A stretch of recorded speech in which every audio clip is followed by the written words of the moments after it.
Hi friends, welcome back to my channel tech with Preming Kannada.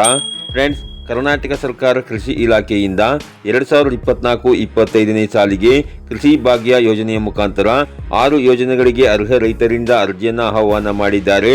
ಅಂತಂದರೆ ರೈತರು ತಮ್ಮ ಜಮೀನಿನಲ್ಲಿ ನೀರು ಸಂಗ್ರಹಣಾ ಘಟಕವನ್ನು ಸ್ಥಾಪನೆ ಮಾಡಿಕೊಳ್ಳಿಕ್ಕೆ ಕೃಷಿ ಹೊಂಡ ಯೋಜನೆ, ಜಮೀನಿನ ಕ್ಷೇತ್ರ ಬದು ನಿರ್ಮಾಣ, ಕೃಷಿ ಹೊಂಡದಲ್ಲಿ ನೀರು ಇಂಗದಂತೆ ತಡೆಯಲು ಪಾಲಿಥೀನ್ ಹೊದಿಕೆ, ಕೃಷಿ ಹೊಂಡದ ಸುತ್ತಲೂ ತಂತಿ ಬೇಲಿ ನಿರ್ಮಾಣ ಮಾಡಿಕೊಳ್ಳಿಕ್ಕೆ, ಕೃಷಿ ಹೊಂಡದಿಂದ ನೀರು ಎತ್ತಲು ಡೀಸೆಲ್ ಅಥವಾ ಪೆಟ್ರೋಲ್ ಅಥವಾ ಸೋಲಾರ್ ಪಂಪ್ ಸೆಟ್ ಹಾಗೂ ಕೃಷಿ ಹೊಂಡದಿಂದ ನೀರನ್ನು ಬೆಳೆಗಳಿಗೆ ಹಾಯಿಸಲು ಸೂಕ್ಷ್ಮ ನೀರಾವರಿ ಅಂತಂದ್ರೆ ಹನಿ ನೀರಾವರಿ ಪದ್ಧತಿಯನ್ನ ಅಳವಡಿಸಿಕೊಳ್ಳಿಕ್ಕೆ ಅರ್ಹ ರೈತರಿಂದ ಅರ್ಜಿಯನ್ನ ಆಹ್ವಾನ ಮಾಡಿದ್ದಾರೆ. ಈ ಎಲ್ಲಾ ಯೋಜನೆಗಳಿಗೆ ಅರ್ಜಿ ಸಲ್ಲಿಸಲಿಕ್ಕೆ ನಿಮಗಿರಬೇಕಾಗಿರುವ ಅರ್ಹತೆಗಳೇನು, ಯಾವ ರೈತರು ಈ ಯೋಜನೆಗಳಿಗೆ ಅರ್ಜಿಯನ್ನು ಸಲ್ಲಿಸಬಹುದು, ಎಷ್ಟು ಅನುದಾನವನ್ನ ನೀಡಲಾಗುತ್ತೆ, ಯಾವಾಗ ಅನುದಾನದ ಹಣವನ್ನ ಬಿಡುಗಡೆ ಮಾಡಲಾಗುತ್ತೆ ಮತ್ತು ಅರ್ಜಿ ಸಲ್ಲಿಸಲಿಕ್ಕೆ ಬೇಕಾಗಿರುವ ದಾಖಲೆಗಳೇನು, ಎಲ್ಲಿ ಅರ್ಜಿ ಹಾಕಬೇಕು, ಹಾಗೇನೆ ಅರ್ಜಿ ಸಲ್ಲಿಸಲಿಕ್ಕೆ ಕೊನೆ ದಿನಾಂಕ ಯಾವುದು ಅನ್ನುವ ಸಂಪೂರ್ಣವಾದ ಮಾಹಿತಿಯನ್ನು ನಾನು ಈ ವಿಡಿಯೋದಲ್ಲಿ ನಿಮಗೆ ತಿಳಿಸ್ಕೊಡ್ತೇನೆ. ಅದಕ್ಕಿಂತ ಮುಂಚೆ ನೀವೇನಾದರೂ ನಮ್ಮ ಚಾನಲ್ಗೆ ಹೊಸಬರಾಗಿದ್ದರೆ ನಮ್ಮ ಚಾನಲ್ನ ಸಬ್ಸ್ಕ್ರೈಬ್ ಮಾಡಿಕೊಂಡು ಬೆಲ್ಲೈಕನ್ನ ಕ್ಲಿಕ್ ಮಾಡ್ಕೊಳ್ಳಿ ಫ್ರೆಂಡ್ಸ್. ನಾವು ಹಾಕೋ ಮುಂದಿನ ವಿಡಿಯೋದ ನೋಟಿಫಿಕೇಶನ್ ನಿಮಗೆ ಆ ತಕ್ಷಣ ಬಂದು ಸಿಗುತ್ತೆ ಫ್ರೆಂಡ್ಸ್. ಮೊದಲನೇದಾಗಿ ಈ ಕೃಷಿ ಭಾಗ್ಯ ಯೋಜನೆಯ ಮುಖಾಂತರ ರೈತರು ತಮ್ಮ ಜಮೀನಿನಲ್ಲಿ ಕೃಷಿ ಹೊಂಡ ನಿರ್ಮಾಣ, ಕ್ಷೇತ್ರ ಬದು ನಿರ್ಮಾಣ, ಕೃಷಿ ಹೊಂಡದಲ್ಲಿ ನೀರು ಇಂಗದಂತೆ ತಡೆಯಲು ಪಾಲಿಥೀನ್ ಹೊದಿಕೆ ಹಾಗೂ ಕೃಷಿ ಹೊಂಡದಿಂದ ನೀರು ಎತ್ತಲು ಡೀಸೆಲ್ ಪಂಪ್ ಸೆಟ್ ಅಥವಾ ಪೆಟ್ರೋಲ್ ಪಂಪ್ ಸೆಟ್ ಅಥವಾ ಸೋಲಾರ್ ಪಂಪ್ ಸೆಟ್ ಯೋಜನೆಗೆ ಅರ್ಜಿ ಸಲ್ಲಿಸುವಂತಹ ಸಾಮಾನ್ಯ ವರ್ಗದ ರೈತರಿಗೆ 80% ಸಹಾಯಧನವನ್ನು ನೀಡಲಾಗುತ್ತೆ ಹಾಗೂ ಪರಿಶಿಷ್ಟ ಜಾತಿ ಮತ್ತು ಪರಿಶಿಷ್ಟ ವರ್ಗದ ರೈತರಿಗೆ 90% ಸಹಾಯಧನವನ್ನು ನೀಡಲಾಗುತ್ತೆ ಫ್ರೆಂಡ್ಸ್. ಹಾಗೇನೆ ಕೃಷಿ ಹೊಂಡದ ಸುತ್ತಲೂ ತಂತಿ ಬೇಲಿ ನಿರ್ಮಾಣ ಮಾಡುವ ಸಾಮಾನ್ಯ ವರ್ಗದ ರೈತರಿಗೆ 40% ಸಹಾಯಧನ ಹಾಗೂ ಪರಿಶಿಷ್ಟ ಜಾತಿ ಮತ್ತು ಪರಿಶಿಷ್ಟ ವರ್ಗದ ರೈತರಿಗೆ 50% ಸಹಾಯಧನವನ್ನು ನೀಡಲಾಗುತ್ತೆ ಫ್ರೆಂಡ್ಸ್. ಅದೇ ರೀತಿ ಬೆಳೆಗಳಿಗೆ ನೀರನ್ನು ಹಾಯಿಸಲು ಸೂಕ್ಷ್ಮ ನೀರಾವರಿ ಘಟಕವನ್ನು ಸ್ಥಾಪಿಸಲು ಅರ್ಜಿ ಸಲ್ಲಿಸುವಂತಹ ಎಲ್ಲಾ ವರ್ಗದ ರೈತರಿಗೆ 90% ಸಹಾಯಧನವನ್ನು ನೀಡಲಾಗುತ್ತೆ ಫ್ರೆಂಡ್ಸ್. ಹಾಗೇನೆ ಈ ಎಲ್ಲಾ ಯೋಜನೆಗಳಿಗೆ ಅರ್ಜಿ ಸಲ್ಲಿಸಲಿಕ್ಕೆ ನಿಮ್ಮ ಹತ್ರ ಇರಬೇಕಾಗಿರುವ ದಾಖಲೆಗಳು ಯಾವುವು ಅನ್ನೋದನ್ನ ನೋಡೋದಾದರೆ, ರೈತ ಸಂಪರ್ಕದಿಂದ ನೀಡುವಂತಹ ಅರ್ಜಿ ಫಾರಂ ಬೇಕಾಗುತ್ತೆ, ಅರ್ಜಿದಾರರ ಆಧಾರ್ ಕಾರ್ಡ್ ಬೇಕಾಗುತ್ತೆ, ಬ್ಯಾಂಕ್ ಪಾಸ್ ಪುಸ್ತಕ ಬೇಕಾಗುತ್ತೆ, ಹಾಗೇನೆ ನಿಮ್ಮ ಬ್ಯಾಂಕ್ ಖಾತೆಗೆ ನಿಮ್ಮ ಆಧಾರ್ ಕಾರ್ಡ್ ಅನ್ನ ಕಡ್ಡಾಯವಾಗಿ ನೀವು ಸೀಡಿಂಗ್ ಮಾಡ್ಕೊಂಡಿರ್ಬೇಕಾಗಿರುತ್ತೆ, ಜಮೀನಿನ ಪಹಣಿ ಬೇಕಾಗುತ್ತೆ, ಜಾತಿ ಪ್ರಮಾಣ ಪತ್ರ ಬೇಕಾಗುತ್ತೆ, ಆದಾಯ ದೃಢೀಕರಣ ಪತ್ರ ಬೇಕಾಗುತ್ತೆ, ಅರ್ಜಿದಾರರ ಒಂದು ಫೋಟೋ ಬೇಕಾಗುತ್ತೆ, ರೇಷನ್ ಕಾರ್ಡ್ ಬೇಕಾಗುತ್ತೆ, ಹಾಗೇನೆ ಕೊನೆಯದಾಗಿ ಆಧಾರ್ ಕಾರ್ಡ್ಗೆ ಲಿಂಕ್ ಇರುವ ಮೊಬೈಲ್ ನಂಬರ್ ಅನ್ನು ನೀವು ಇಟ್ಕೊಂಡಿರ್ಬೇಕಾಗಿರುತ್ತೆ ಫ್ರೆಂಡ್ಸ್.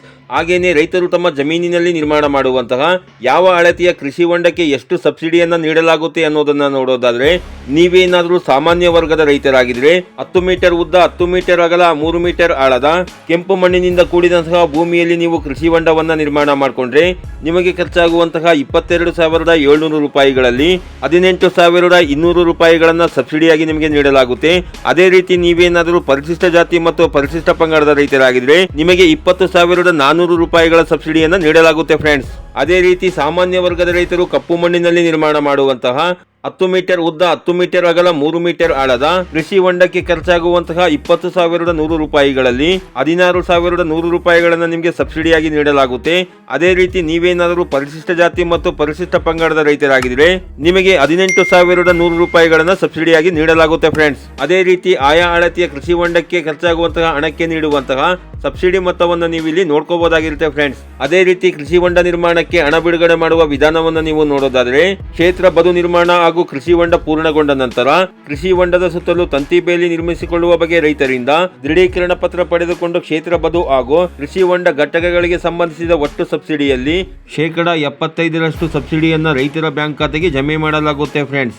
ಹಾಗೇನೆ ಪಾಲಿಥೀನ್ ಹೊದಿಕೆಗೆ ರೈತರ ವಂತಿಗೆ ಪಾವತಿಸಿ ಕೃಷಿ ಹೊಂಡದಲ್ಲಿ ಪಾಲಿಥೀನ್ ಹೊದಿಕೆಯ ಅಳವಡಿಕೆಯ ನಂತರ ಪಾಲಿಥೀನ್ ಹೊದಿಕೆಯನ್ನು ಸರಬರಾಜು ಮಾಡಿದಂತಹ ಸಂಸ್ಥೆಗೆ ಸಬ್ಸಿಡಿಯನ್ನ ಪಾವತಿ ಮಾಡಲಾಗುತ್ತೆ ಫ್ರೆಂಡ್ಸ್. ಹಾಗೇನೆ ನೀವು ಕೃಷಿ ಹೊಂಡದ ಸುತ್ತಲೂ ತಂತಿ ಬೇಲಿ ನಿರ್ಮಿಸಿದ ಸಬ್ಸಿಡಿ ಹಣವನ್ನ ನೀವು ತಂತಿ ಬೇಲಿಯನ್ನು ಕೃಷಿ ಹೊಂಡದ ಸುತ್ತಲೂ ಅಳವಡಿಸಿದ ನಂತರ ನಿಮಗೆ ಸರ್ಕಾರದ ಮಾರ್ಗಸೂಚಿ ಅನ್ವಯ ಸಹಾಯಧನವನ್ನು ರೈತರ ಬ್ಯಾಂಕ್ ಖಾತೆಗೆ ನೇರವಾಗಿ ಜಮೆ ಮಾಡಲಾಗುತ್ತೆ ಫ್ರೆಂಡ್ಸ್. ಹಾಗೇನೆ ನೀವು ಖರೀದಿಸುವಂತಹ petrol pump set, diesel pump set ಅಥವಾ ಲಘು ನೀರಾವರಿ ಘಟಕಗಳ ಸಹಾಯಧನವನ್ನ ನೀವು ಯಾವ ಸಂಸ್ಥೆಯಿಂದ ಈ ಡೀಸೆಲ್ ಪಂಪ್ ಸೆಟ್ ಅಥವಾ ಪೆಟ್ರೋಲ್ ಪಂಪ್ ಸೆಟ್ ಮತ್ತು ಲಘು ನೀರಾವರಿ ಘಟಕಗಳಿಗೆ ಸಂಬಂಧಿಸಿದ ಸಾಮಗ್ರಿಗಳನ್ನ ಖರೀದಿ ಮಾಡ್ತೀರೋ ಆ ಸಂಸ್ಥೆಗೆ ಈ ಸಬ್ಸಿಡಿ ಮೊತ್ತವನ್ನ ಪಾವತಿ ಮಾಡಲಾಗುತ್ತೆ ಫ್ರೆಂಡ್ಸ್. ಹಾಗೇನೆ ಡೀಸೆಲ್ ಪಂಪ್ ಸೆಟ್ ಅಥವಾ ಪೆಟ್ರೋಲ್ ಪಂಪ್ ಸೆಟ್ ಬದಲಾಗಿ ಸೋಲಾರ್ ಪಂಪ್ ಸೆಟ್ ಅನ್ನು ಇತರೆ ಇಲಾಖೆಗಳ ಚಾಲ್ತಿ ಯೋಜನೆಗಳಿಂದ ಪಡೆದು ಅಳವಡಿಸಿಕೊಂಡಿದ್ದಲ್ಲಿ ಪ್ರೋತ್ಸಾಹಧನವಾಗಿ 30,000 ರೂಗಳನ್ನು ಪ್ರತಿ ಘಟಕಕ್ಕೆ ಕೃಷಿ ಭಾಗ್ಯ ಯೋಜನೆಯಡಿ ವೆಚ್ಚವನ್ನು ಭರಿಸಲಾಗುತ್ತೆ ಫ್ರೆಂಡ್ಸ್. ಹಾಗೇನೆ ಈ ಎಲ್ಲಾ ಯೋಜನೆಗಳ ಬಗ್ಗೆ ನಿಮಗೆ ಇನ್ನೂ ಹೆಚ್ಚಿನ ಮಾಹಿತಿ ಬೇಕು ಅಂತಂದ್ರೆ ನಿಮ್ಮ ಹೋಬಳಿಯ ರೈತ ಸಂಪರ್ಕ ಕೇಂದ್ರಕ್ಕೆ ಭೇಟಿ ಮಾಡಿ ನೀವು ಇದ್ರ ಬಗ್ಗೆ ಹೆಚ್ಚಿನ ಮಾಹಿತಿನ ತಿಳ್ಕೊಬಹುದಾಗಿರುತ್ತೆ ಫ್ರೆಂಡ್ಸ್.